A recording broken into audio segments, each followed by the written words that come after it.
Бишкек шаардык кеңешинин депутаттары бүгүнкү жыйында ТЭС авариясына байланышкан маселелерди талкууламак болушту. Бирок чуу дегенде эле депутаттар кайма айтыша кетишти. Оппозициялык Республика Ата Журт фракциясынын депутаттары жана коалициядагы айрым депутаттар мэрдин жана башка тийиштүү кызматтар маалымат берсин деп талап кылса, КСДП жана Кыргызстан фракциясынын депутаттары жылуулук борборундагы авария боюнча түзүлгөн мекемелер аралык комиссиянын жыйынтыгын күтүүнү сунуш кылышты. Бизди шайлаган шайлоочулар эмне деп айтат?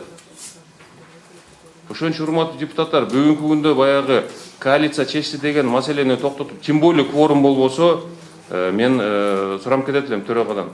Ушул маселени киргизип, жарым саат болобу, 1 саат болобу, биз аларга сурообуз болбойт, ошо информацияны берсин. Эмненин негизинде келип чыкты? Мен азыркы эле мына Асылбек Мелсич, Канат Байсариевич ушуларды колдоп кетет элем.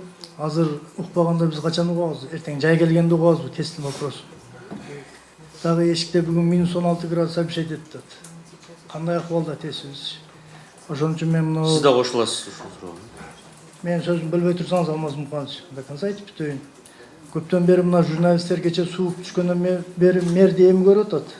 Биз да эми көрүп атабыз. Я предлагаю, уважаемые коллеги, данный вопрос перенести, даже не то, что перенести, а рассмотреть его по итогам уже работы межведомственной комиссии. Бир топ депутаттар тесттеги кырдаалга Бишкек шаарынын мэри Албек Ибраимовду күнөөлөштү. Айрым депутаттар шаар тургундары кыйналган кезде жергиликтүү аткаруу бийлиги эмне кылганы тууралуу маалымат жок экенин, шаардыктар нааразы болуп жатканын айтышты. Буга жооп кайтарган кала башчысы маалымат жетиштүү болгонун айтып, эфирге кайра чыга бергедей диктор эмесмин деди. Мэр көрүнгөн жок деген сөзгө айтып коюшум керек. Мэр деген ал баягы улам эле телевизорго чыгып муну айтып атабыз, тигини айтып атабыз деген иш менен болбойт. Себеп деген мен аны түшүндүрүп кетем. Ал деген эми баягы мен эми телевидениеда күнүгө чыкканда диктор болсом, анда күнүгө көрөт элем. Атат башкача иш иретинде кайрылган кишилер мэрияга келсе, ар дайым кабинетте 12-1 чейин свет күйүп турду. Ошондо кирип сагынган киши болсо учурашып койгонго толук мүмкүнчүлүк бар болчу. Аны менен катар кала башчысы депутаттарды элдин сөзүнө таянып саясат кыла бербей, кагаз жүзүндө так маалымат бергиле деди. Эгер конкреттүү факту жок болсо, жөн эле сүйлөй бербегиле деп эл өкүлдөрүнүн оозун жапты. Конкретный письменный обращение болсо, ошол обращениянын баарын алып чыгып туруп, могу жерге мына мага момчу обращаться этти, эл айтып атат деп туруп, ошого таянып туруп, ошол вопросту чыгарсаңар, эч маселе болбойт эле. Анан жөн эле маалыматтын баарын угуп алып, саясат эмес деп коюп, анан саясатка айландырып, эл минтип атат, анан эл тигинтип атат деп. Конкреттүү түрдө ар бир фактыга кагаз болуш керек, ошого жооп болуш керек. Ошол эле кезде кала башчысынын катуу айткан сөзүнө айрым депутаттар жооп кайтарды. Элдин үшүгөнү чындык, андыктан буга чычалабаңыз деди. Ошол жителдерине кагаз түрүндө кайрылса депчи.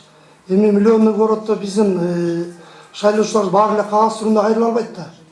Буга чейин мына кайсы депутат кагаз менен кайрылыптыр. Бизге баардыгы телефон чалып, ушундо негизи чындык баягы ачуу болот. Бул жерде эч кандай сиз айткандай, бул жерде коллегалар айткандай, эч кандай саясат жок. Саясат жок. Бирок чындык ачуу болот. Чындык чыркырап кече мына канча деген 100 миң деген гаражандар мисалы суусуз калды, жылуусуз калды, үйсүз калды мисалы канча деген балдар үйү, канча деген жетимдер үйү, канча деген кемпир чалдар үшүдү. Анан эми аны айтканда депутаттардын мисалы укугу бар деп. Талаш тартышуудан соң жыйында тиешелүү тармактын өкүлдөрү келип маалымат беришти. Алар авариянын себебин изилдөөчү атайын комиссия түзүлгөнүн билдирип, анын расмий жыйынтыктары 1 айдан соң угулаарын айтышты.